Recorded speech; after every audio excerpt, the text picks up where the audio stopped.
Welcome to the Marc Colcer podcast.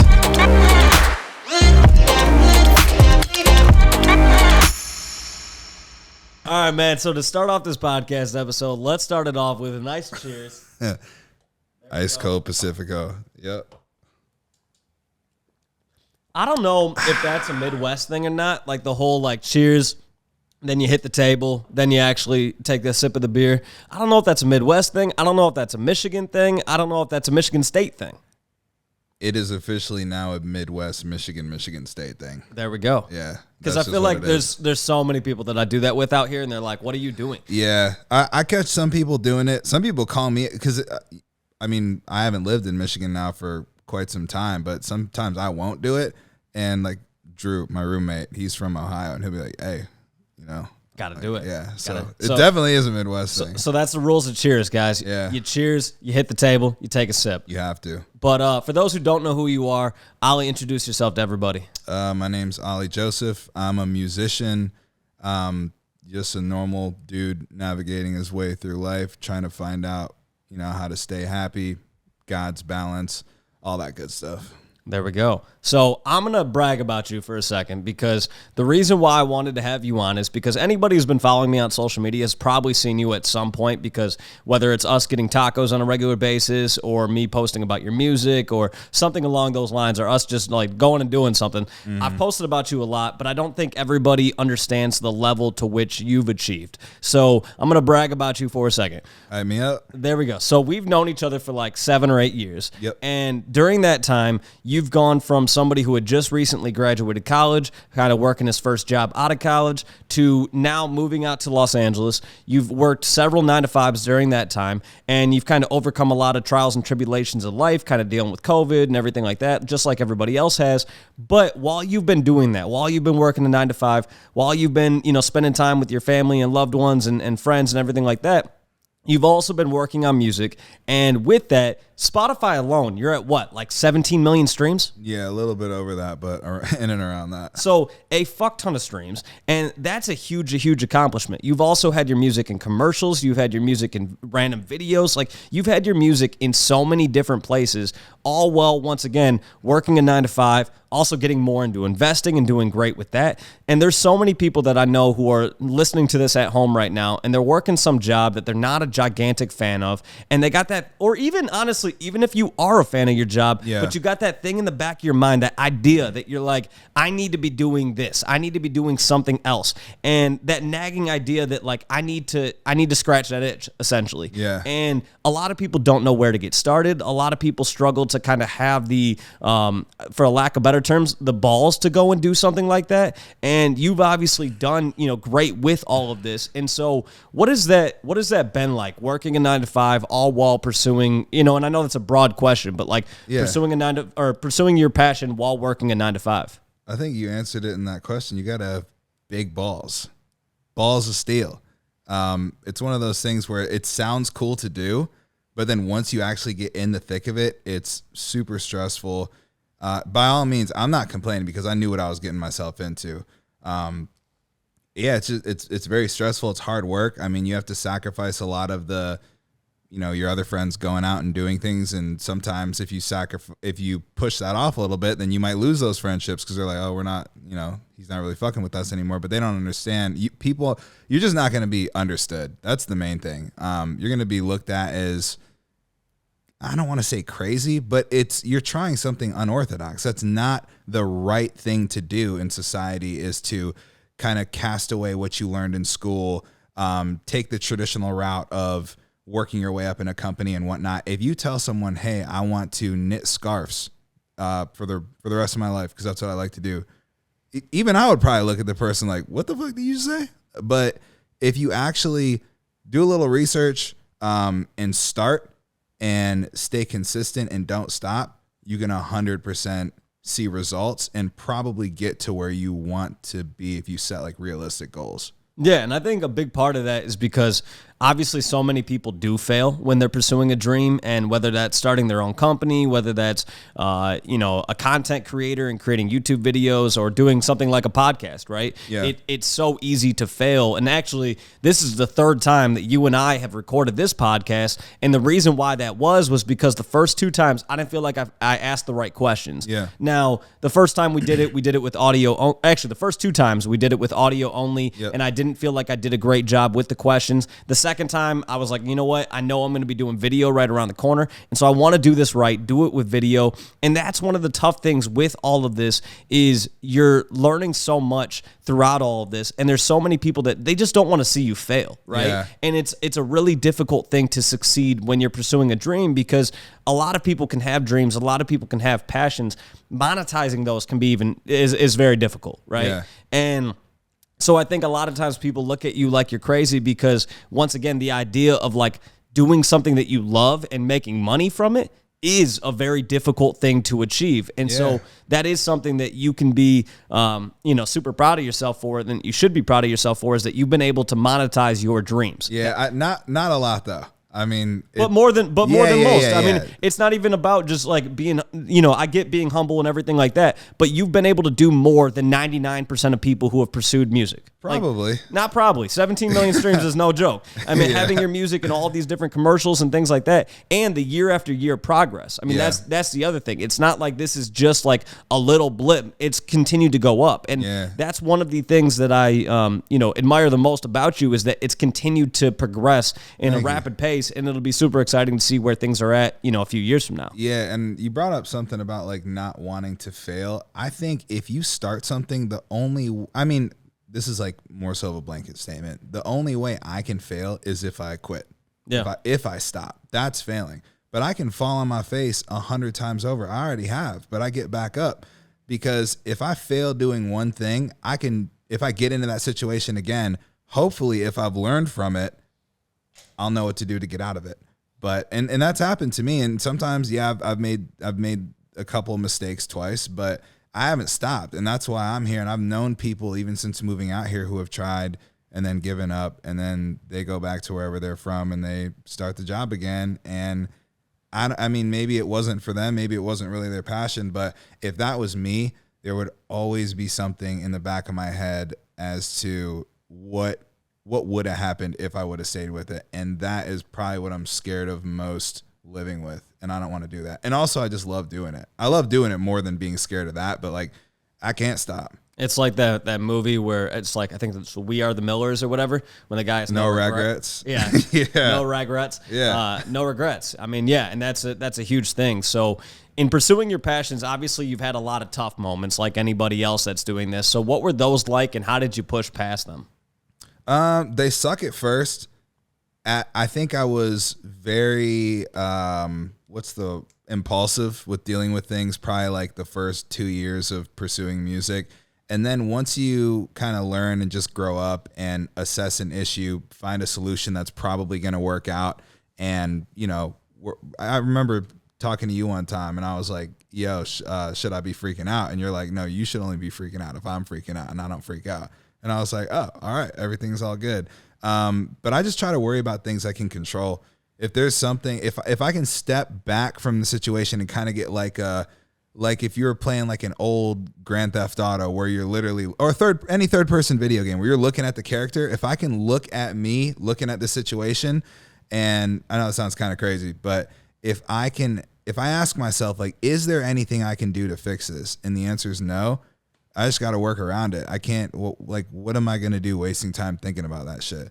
If there is something I can do to fix it right there, I'll fix it, or at least I'll try to. But when you deal with the problem, like, you're going to deal with problems in anything. You could have the biggest house, the baddest partner, the most money. You're still going to be going through shit. You're always going to be going through shit. The older you grow, the more shit you go through. But it's just kind of keeping a level head, which I did not have at first. I had to learn how to do that. And that was tough because I'm very impatient.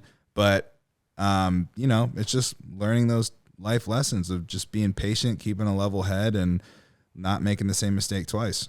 For me, one of the hardest moments that I had was actually a conversation that I had to have with myself, and then a conversation I actually had to have with you afterwards. Was that, so for people who don't know, you and I worked together for like 7 years, and I had basically managed you from when you started pursuing music to basically recently, right? Yeah. And when we first met, I don't think it was 7 though. It was we started in whatever, a long period of time. Yeah, it was a long time. So basically during that time, my original goal was that I wanted to manage music artists, right? Yeah. And I had to come to grips with myself that wasn't my goal anymore, and that my goals had changed. And that was a tough conversation because that I had to have with myself first by saying, like, are you going to regret this? Like, talk about having no regrets. If you stop working with Ollie, are you going to have regrets later on? Because I never had any doubt that you were going to kick ass and succeed with music. And so how was I going to feel when you're performing at the Super Bowl someday? We're going to speak that shit into existence. Am I going to have regrets that I'm not a part of that, right? And so it was a conversation that I had to have with myself, and then also say, you got to be honest with yourself, Marc. Your goals have changed, and sometimes in life that happens. And so my goals, I had to, align myself with my goals and what I wanted to achieve. Yeah. Then I had to be honest with you and have a conversation with you that my goals had changed. And then I also have to embrace the fact that there's a chance my goals change from here, right? Yeah. And that's the tough part, I think, sometimes about this is that we have this idea in our head of I want to do this, and then sometimes that changes and it's uncomfortable because we're like, damn, for so long I told myself this is what I want to do, and then all of a sudden that just changed out of nowhere. Yeah. And I think that's a frustrating thing for people to do, but you have to understand that you're a constantly evolving person, and so with that you have to embrace whatever that next evolution of yourself is. For sure. Yeah, you just got to roll with the punches. I mean, you can, again, I think that kind of just goes with whatever you can control. And if your mind and body is telling you, like, I don't want to do this anymore, forcing it is just going to have you doing, like, maximum 75% of what you probably should be doing, I feel like. So, and that's okay. I mean, I really love making music right now. It's what I want to do for the foreseeable future, I'd say for the rest of my life. But there might come a time where maybe I felt like I've told all the stories I've had to tell. I made all the turn up songs. I've experienced everything I wanted to as a musician, and maybe I take up making, scarves or whatever. But yeah, it's okay if things change. Like you said, though, you just got to be honest with yourself, especially if other people are involved. It could be a relationship too. Like, how many marriages do you think there are out there where the people just don't fuck with each other anymore? Oh, I think a lot. Yeah, maybe most of them. But not even saying that it should end, but like even being honest with how you're thinking and feeling can lead to solutions. And it's like, all right, well, what do we got to do? They always say like to spice things up when it comes to like marriages or whatnot. But what do we got to do to kind of work around that? Can we solve it? And if not, I mean, you're doing yourself a disservice by not following your heart and what you probably actually want to do. So if you don't want to do something anymore, I mean, yeah, just be honest with yourself. Yeah, and I think that's it's sometimes an easier said than done sort of situation, right? Of like, you want to, I didn't want to screw you over, right? Like I didn't want to feel like I was putting you in a bad position, and so I kind of waited until I felt like you were ready to continue on, and kind of I had gotten you as far as I had gotten you, and and then yourself and whoever you work with in the future is going to take you to that next level, right? Yeah, I think when you're dealing with, I think I'm a pretty solid individual in that, like, my background, I didn't grow up in the United States, and I grew up in a foreign military black household. So if someone tells me like, hey man, you got to go figure it out on your own, I think I don't know. I don't want to say like, oh, I'm different or anything like that, but someone could tell me like, hey, it's not going to work out, and I'm going to find a way to make it work. But I think sometimes, like in your position when it comes to me, that conversation in your head, you might be like, ah, man, this person's going to be mad if I say this. But oftentimes the other party is probably going to be pretty understanding if you come off as honest and not like a dick about it. Yeah. So like, yeah, you're right. It definitely is easier said than done. But I think once you have it, just that weight that's lifted off your shoulders feels good. Yeah, and I think you also have to approach it with empathy, right? Like, Yeah. I had to approach it with empathy of making sure that I wasn't, like, if you were bothered by it, I had to understand that because you and I have worked together for a really long time, longer than some people literally are married for, right? Yeah. So it is something that, you know, I have to be understanding that if that was something that you were bothered by and you weren't, and we had, you know, you took it in stride. And to be honest, I feel like I see you more and talk to you more now than I did at that time. And so, you know, but I had to be understanding that if you took it a different route than how I thought you would take it, that I had to understand that. Yeah. And I think that's part of kind of, you know, life in general, and not just like pursuing your passions, but you have to, when you're having a conversation with anybody, try to understand where they're coming from just as much as they're trying to understand where you're coming from, and then, you know, come to a solution from there. But you have to understand that your perspective on something is different from somebody else's perspective. Yeah, I think the whole like listening to understand and not listening to respond, that's something that probably everyone should work on. I know I had to work on it a lot, but now if someone comes to me with some shit, I'm not like listening to them like, all right, how am I going to react to this or something like that? I'm actually like, okay, this is how they feel. I got to take this in before I react and really ingest and process it. That's why, I don't know, sometimes I feel like I don't know, I don't want to say people might think I'm a little slow sometimes, but if someone says some shit, I used to just be like, and, you know, react right there. But sometimes it does take me a little bit to actually sit there and actually think before I respond. And that's what my brother helped me out a lot with. I know, I think I was like 19. He was like, yo, you just got to stop, you know, acting out when people say shit or just like acting off impulse. Like, you got to sit there and think, because people aren't going to like you if you do that. If you just, you know, react to every little thing, you got to think before you actually do shit. And that was one of those things in life that has stuck with me today that I've been trying to still to this day to work on. I mean, I think I'll probably always be working on it because naturally I am an impulsive person, but I always have to sit and think and understand where other people are coming from. Yeah, and I think that's a life lesson that kind of just goes along with everything, is that you got to, you know, sometimes it is best to take a second, think about something, and then determine from there what the next best step is. So, all right, so going back to, you've been in LA now for how many years? Like 5 years? I've been in LA for 5 years. Oh, here, give us a little ASMR as you crack the next Pacifico. Yeah. Hold up. Oh, yeah. That sounded delicious. First sip. That sounded delicious. Oh, yeah. How's that first sip? It's great. Give it a score. Well, it's been out of the fridge for a little bit, so we're going to give it an 8.5. All right, that's fair. Yeah. That's fair. Good enough. That's not Pacifico's fault. That's ours. Yeah, it's a me problem. So, all right, so you've been in LA for like 5 years. How have your goals changed from when you first moved to LA to now? When I first moved to LA, I thought I wasn't going to be working a normal job in like 6 months. And then life kicked me in the fucking nuts as hard as it could.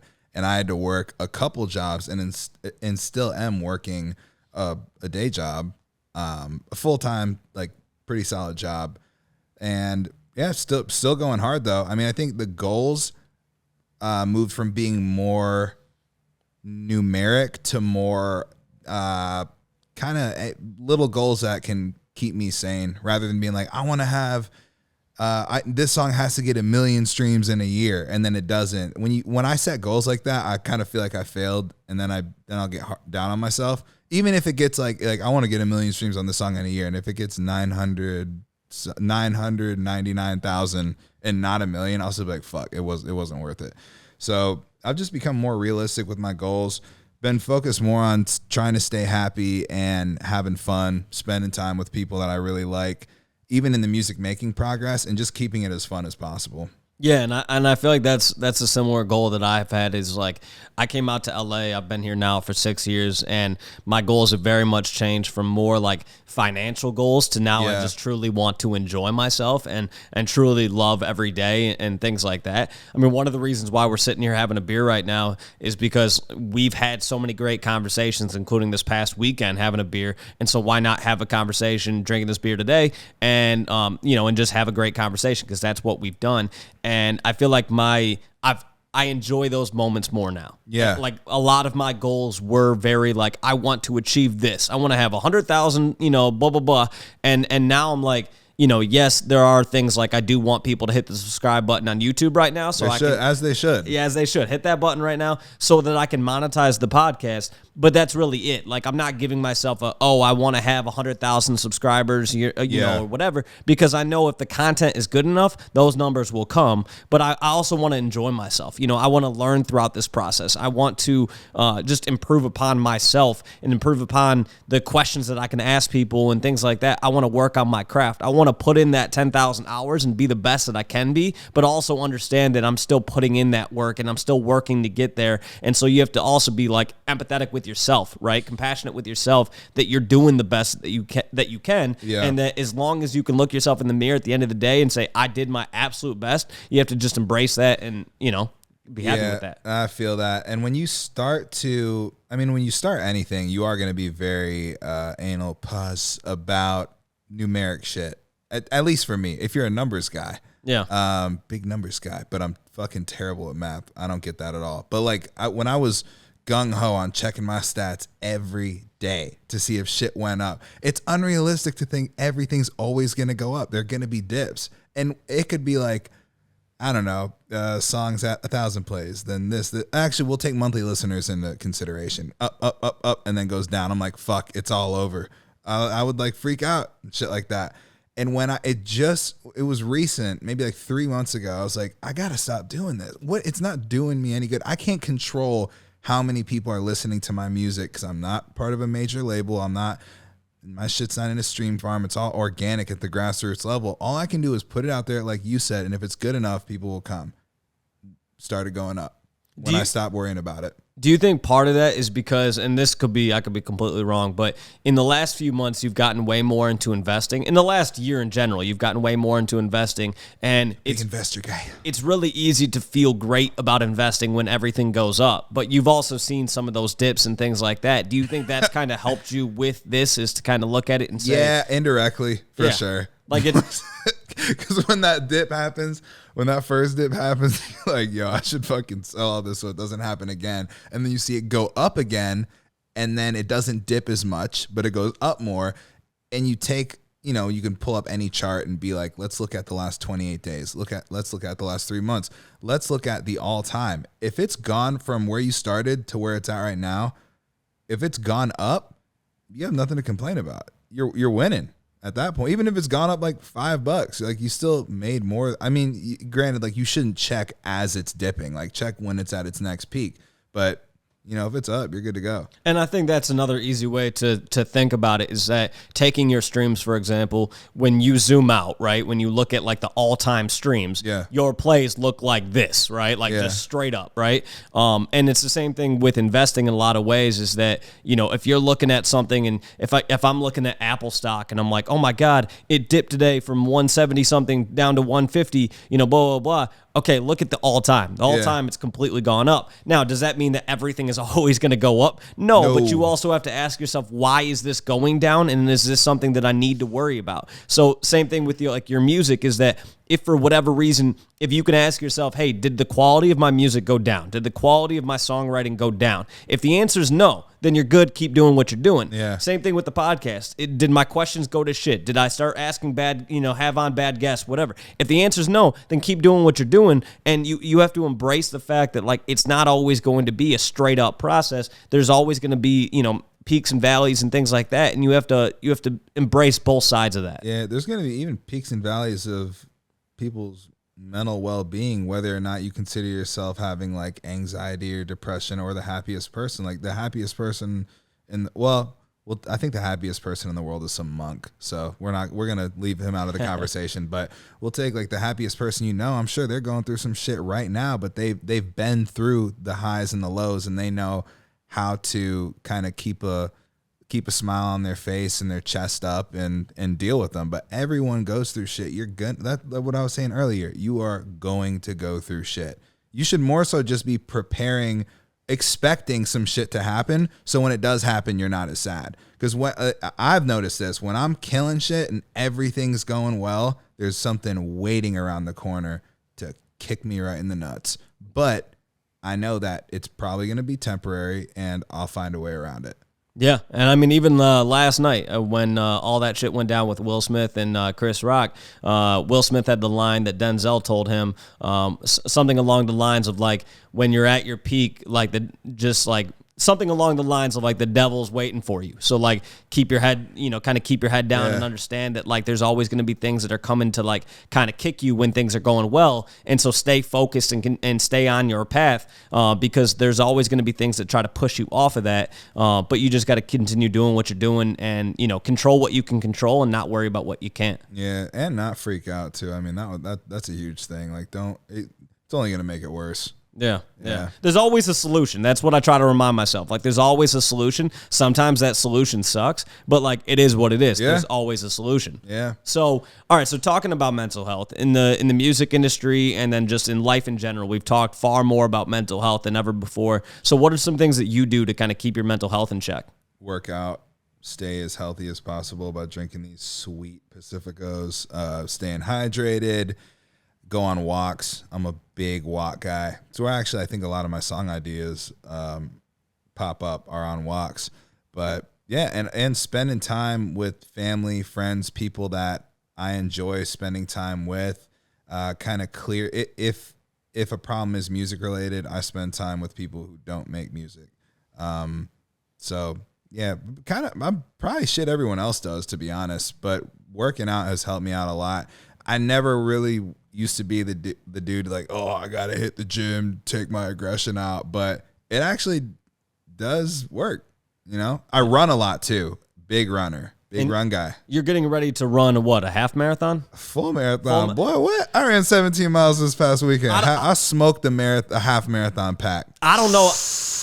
So I don't even know all this because I'm not a marathon guy. I'm not going to be a marathon guy. I promise you say that. No. I said this. Wait till Teagues gets on your ass. Yeah, we'll see. So a marathon is what, 32? No, 26.2. 26. Okay, 26.2 miles. Yeah. So, and then a half marathon's whatever, 13 something? 13.1. So how did you choose to run a full marathon?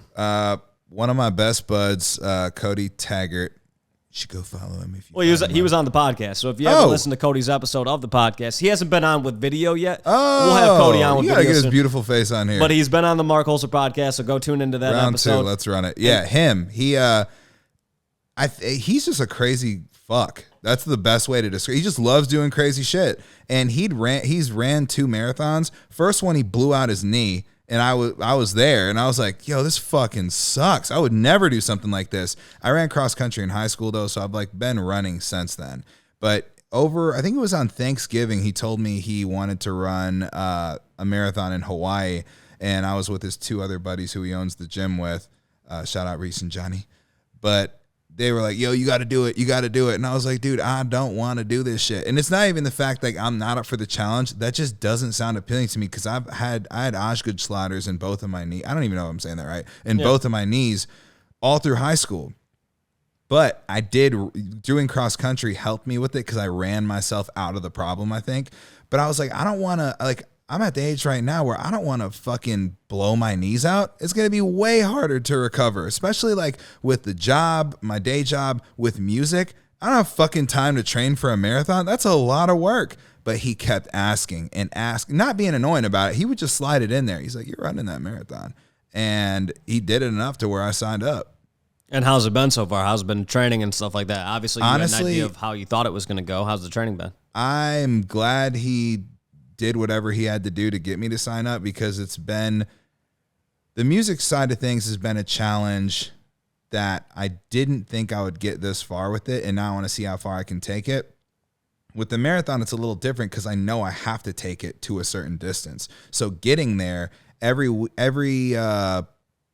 weekend, we generally run like a really long distance run. And within the week, we run about 4 runs that are more speed runs, distance runs too, but on a much smaller scale.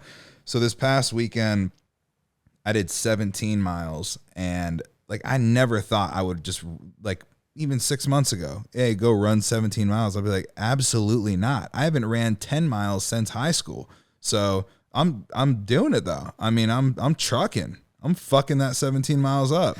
It's going great, to be honest. I mean, my legs right now are absolutely killing me, but they've hurt for so long that it's just kind of normal. But I cannot fucking wait until we run the marathon and then I can just chill in Hawaii and chug big brewskis and catch all the rays on the beach. So where is the marathon in Hawaii? Maui. Do you know where exactly in Maui? All I know, I looked on the map, and it starts at the old mill. Oh, yeah. I know exactly that spot. Yeah, no, that's going to be mill. awesome. I can't wait to see the photos and Yeah. the whole experience and everything like that. That's going to be super cool. Yeah. So do you think, I mean, with everything you have going on, with music, with your job, and then spending time with family and your loved ones and things like that, and then also getting ready to run a marathon, how do you find time for everything? I don't know. Now that you just put it like that, I have no clue. I really have to segment my day because, I mean, the allotted like 9 to 5 time, that has to be for work. I have to perform well at my job so I continue to get it paid to fund the music stuff.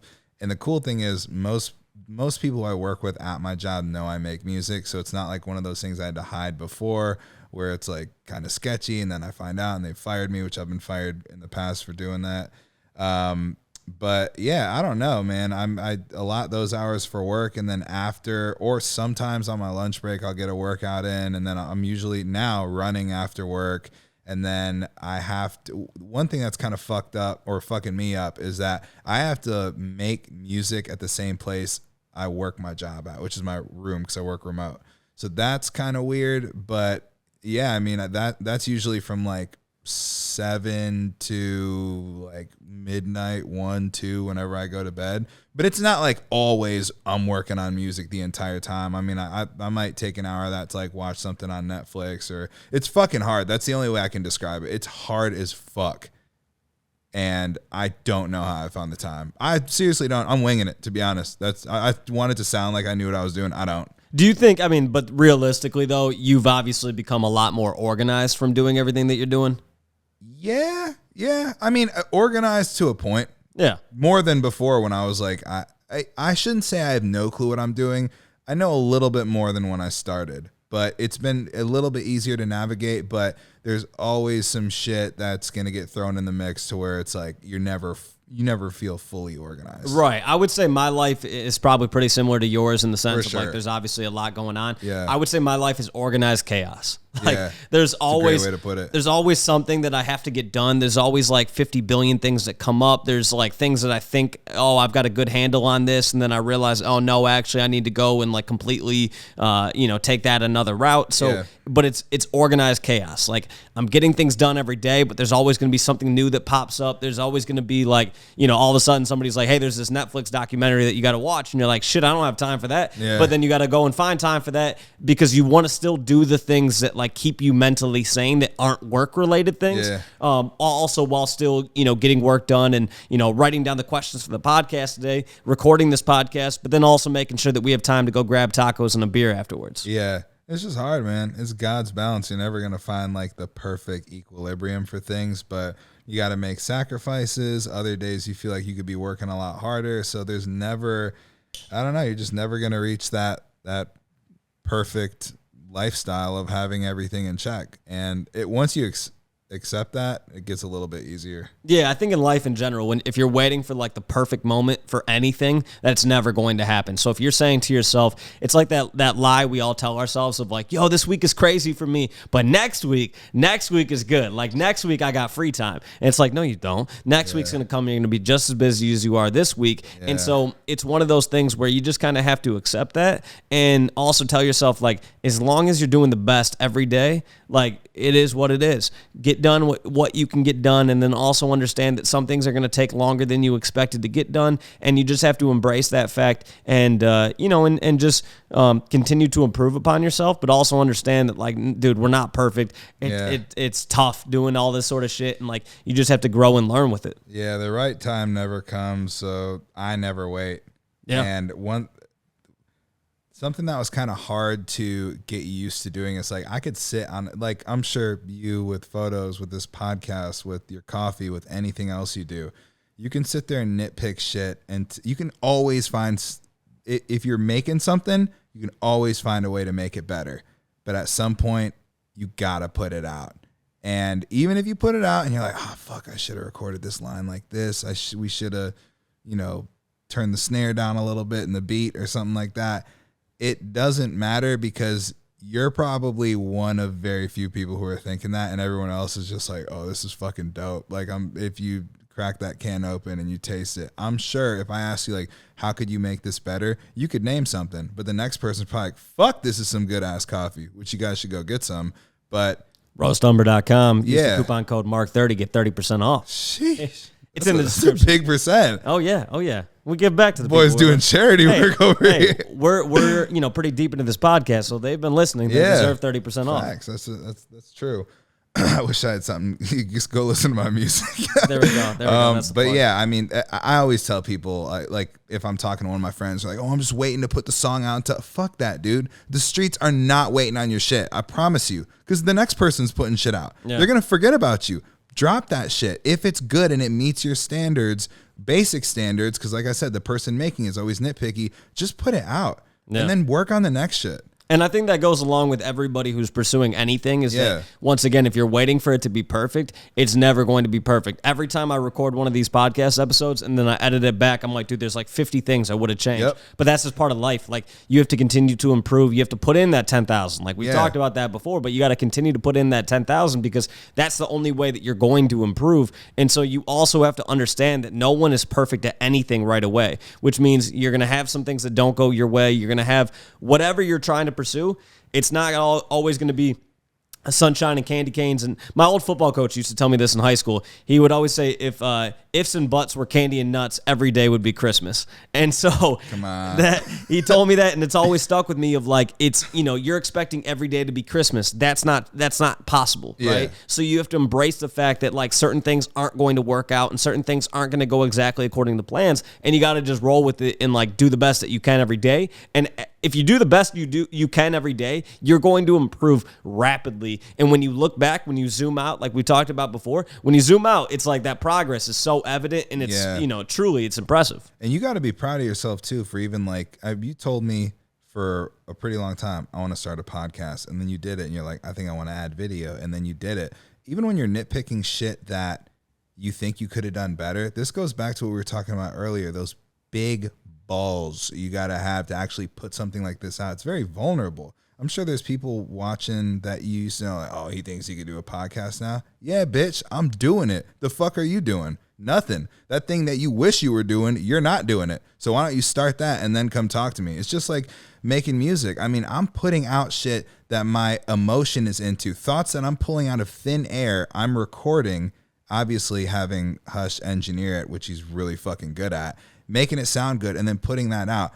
When you kind of look at the back end work of what goes into the creative process of making anything, it's pretty fucking cool. So we were talking the other day, and you're like, yo, you got to give yourself credit, which I think we both kind of struggle with, is taking a step back and being like, damn, like in the grand scheme of things, we do some pretty cool shit, but it's a very vulnerable process. So the fact that you're even making something is cool, and people will recognize that. So that's why, like, nitpicking everything or trying to do stuff over a billion times, I get a couple times because I do the same thing, but like, it's never going to be perfect to you, but it will be perfect to somebody else. Yeah, and I think, like you said, you nailed it. You just kind of have to do it, and like you have to understand the fact that, like, once again, it's not going to start off perfect, and that you have to embrace that fact. And it's so much easier to stay the status quo and not do anything different. Yeah. That you should give yourself a pat on the back for doing something different, because that takes a lot of balls, that takes a lot of nerve, that takes a lot of strength and courage and everything like that. And so it is really tough to do something that's an outlier situation, because there's always going to be those people that I've said this before, but like anything you do in life before 25, like people look at it as an accomplishment. And then the older you get, people are kind of like, well, we expect you to do good things, right? Yeah. And so it's one of those things that, once again, like when you do something that's like an outlier, people are kind of like, well, I don't know how this is going to go, whatever. And so they're nervous for you, and they just don't want to see you fail, right? Yeah. And that's why it takes courage to do those things, because you also don't want to see yourself fail. There's pride that gets in the way of that, of like, you don't want to be embarrassed if something doesn't work out or whatever. Like when you moved out to LA, there's always that idea in the back of your mind of like, what if a year later you're moving back home because it didn't work out, right? Yeah. And that's the thing that I think keeps a lot of people from even starting is the what if I don't make it? But it's like, but in order to finish a marathon, you have to start the first mile, right?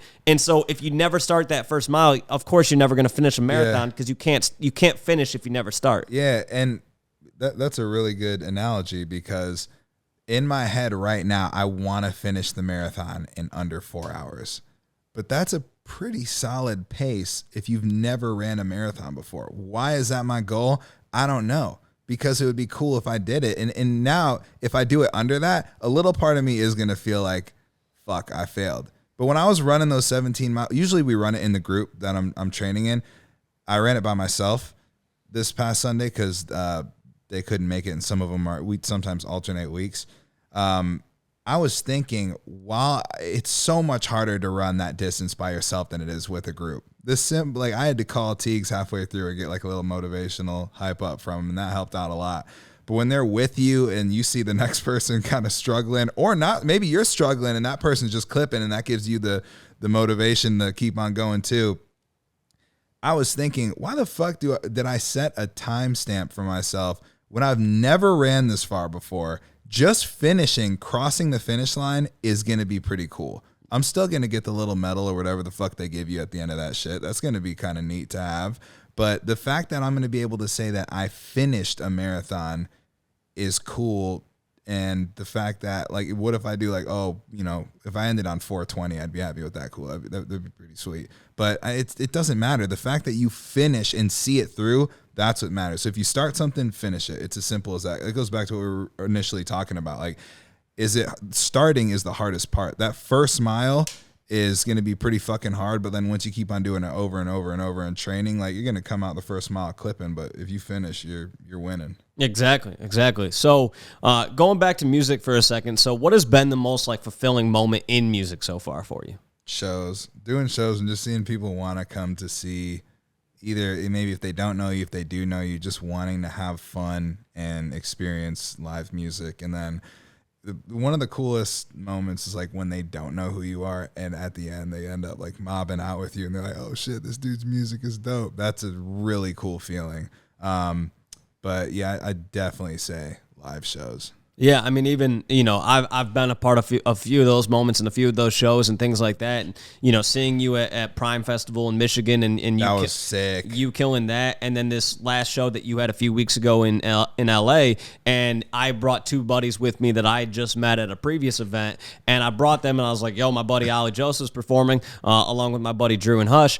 And, and then I was going into it and I'm like, man, I really hope that they like it because I love your music and I know a lot of other people do too. Yeah, what did they think? Oh, man, they loved it. They came out of that and they were like, that was incredible. Like, they wanted you guys Spotify's and things like that to go tune in and listen. So it's like that's a huge thing. That was, for me that night, that was fulfilling, right? To know that I recommended, hey, let's go do this. And they wanted to do that and then they enjoyed it, right? Yeah. And so putting your friends on is the biggest way you can help anyone doing anything creative. Yeah. Like, even if I'm like, hey, you need something to watch my buddy's podcast. It's these cool people on here. They're talking about life. And then they do it and they're like, oh, fuck. These episodes are lit. I watched all of them. They're going to subscribe and watch the next one. People underestimate how, even 2 friends, you don't have to put on 10, put on 1.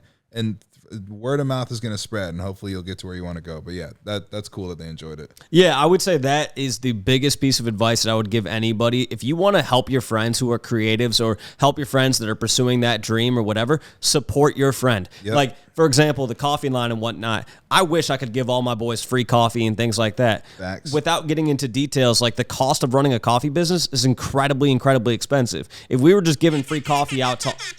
I had to do it, man. There we go. There we go. You're preaching. There we go. So the that caught me off guard for a second. Sorry. All good. But the I would love to give free coffee to all of my friends, but it's not that easy. It's a hard business. It's very difficult to make a shelf stable product. Yep. And so I can give that code out, the Marc 30 to get 30% off, but that's basically the most I can do, for literally anybody. And so, when people go and they support your business and whatnot, it means so much. Yeah. And even one of my good friends in Michigan, she went and just bought basically everything that we have on the website and didn't use my promo code after I gave it to her. And I was like, damn, that meant a lot. She was like, I just want to support you. I want to support your business. And that meant a lot. So anytime you can support a friend who's pursuing a passion, a creative passion, or any sort of passion, help them out by just being authentic with it, sharing it with other people that you think would love it, supporting that business, doing all those sorts of things, because that means so much to them. And that could be the difference between that person making it and not making it, is just getting that little bit of that endorphin rush that you get when a friend supports your passion, because that means more to you than anything else. For sure. And a share is free. It doesn't cost anything. A comment,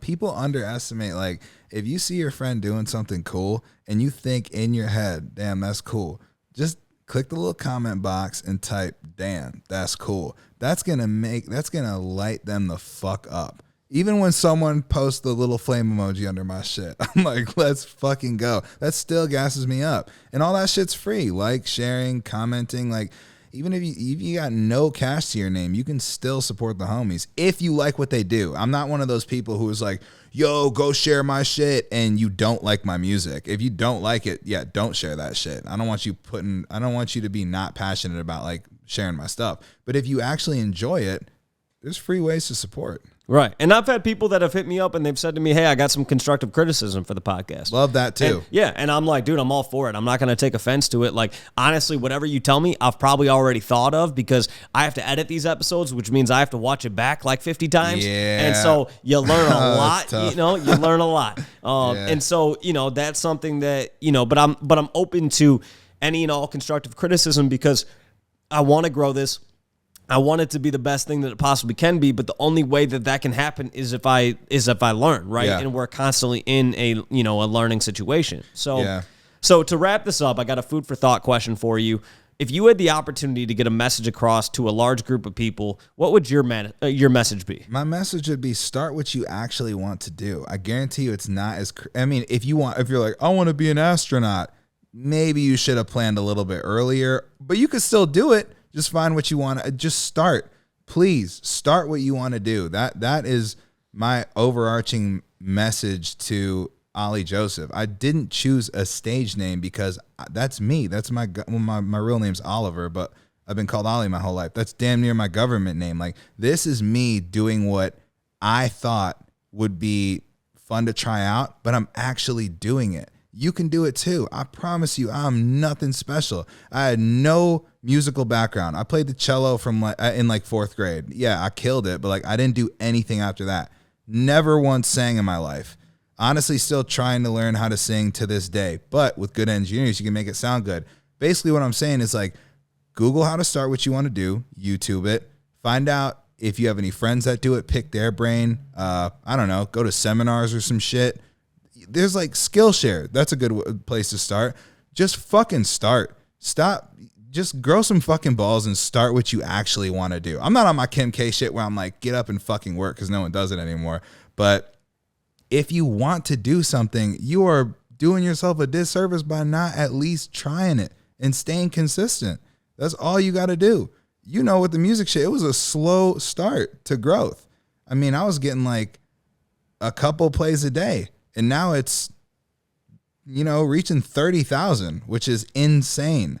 But I'm nothing special. I started and I didn't stop. And I want everyone to know they can do the same. And people might be watching this and I don't even know who the fuck this is, but you're still here watching it this far in. So start what you want to do. Yeah. Please. And I completely reiterate that. I think it's so important to just to start. There is no better time than right now. Yep. So whatever you want to do, go and do it. The worst thing that you can do is have it not work out and you say, you know what, this wasn't for me. Yep. And that's what it was for me when I decided, I want to manage music artists. I had to realize that's not for me, but I did it, right? And if I hadn't done that, I would always have that regret in the back of my mind of, I didn't do it, right? And if you hadn't done that, I wouldn't be out here. Right. So yeah. So there's so many different things that happen in life because of as a result of our actions, right? So when we're doing anything, we have to realize that that's just you have to let kind of life take its course.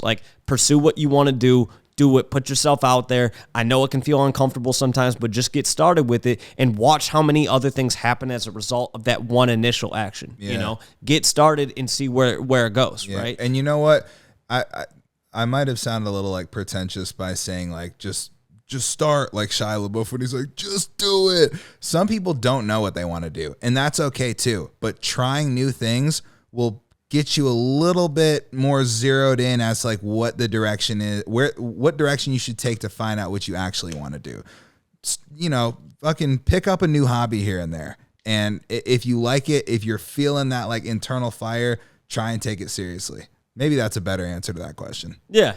I think in general, it's you just have to embrace the fact that like you're like, just by even asking the question, like, what do I want to do? What gives me more joy and things like that? You're halfway there to figuring it out, because in order to find the answer, you have to ask the question to begin with, right? Yeah. Like, that's a question I've been asking myself more as of recently, is like, what does that next chapter of Marc Colcer look like? And I don't have the answer yet. But in order in order to figure out what that next chapter is, you have to ask the question to begin with, right? Yeah. So if somebody's sitting here right now and they're like, I'm not that happy with my job, or I'm not that happy with what I'm doing, and I want to do something else, I just don't know what that thing is yet. First step is asking the question, and you've already done that. So next step is figuring out, okay, what are the things that you're passionate about? What are the things that truly give you joy and and that you wake up and you're passionate about? Yeah. And then figuring out, is there a way that I can monetize that? Is there a way that I can turn this into a career? There usually is a way. You just have to figure that out. But like I said, the first step is asking the question to begin with. Someone we're selling pet rocks in the 70s. If someone can sell a fucking rock, you can monetize anything. There's a dude who sold potatoes with a message on them. Yeah, that's fucking I think awesome. I think it's called like potato parcels or something like that. That's really cool. It's a legit thing. You can literally just send a message to somebody written on a potato. Yeah. Just like Sharpied? I think so, yeah. Yeah. That's impressive. And it's a business. The guy literally has made like millions of sales. That kind of makes me mad. Not that it's more so like I didn't do that first, but shout out to that. Whoever, guy or girl, whoever's doing it, shout out to them. Shout out to them. But all right, so plug your socials. Where can people find you? At BYOLLIEJOSEPH at Ollie Joseph on everything. There we go. Check the description too of the YouTube video. It's all in there too. Make sure you hit the subscribe button, the download button, all the buttons, the comment button, all the buttons. Besides the dislike button. We don't like that one. But make sure you're doing the same for Ollie's music. Go on to Spotify, go on to Apple Music, go on to wherever you listen to music, and make sure you type in Ollie Joseph. And hey, if you're loving it, if you're a big fan of it, share it with your friends. I promise you will be. And then for yourself, if you're sitting there and there's something that you're passionate about, there's something that gives you that joy in life, fucking go for it. Because that's the only thing in life that you're ever going to do is have regrets about the things that you didn't pursue. Yeah. God damn. Yeah, dude, just do it. Gets your rocks off. That's the easiest way. Like, just do that. Damn right. Yeah. So what we're about to go do is go have some tacos and a beer. Let's run it. That's what gets my rocks off. There we go. Let's go. All right. See you guys. Have a good one.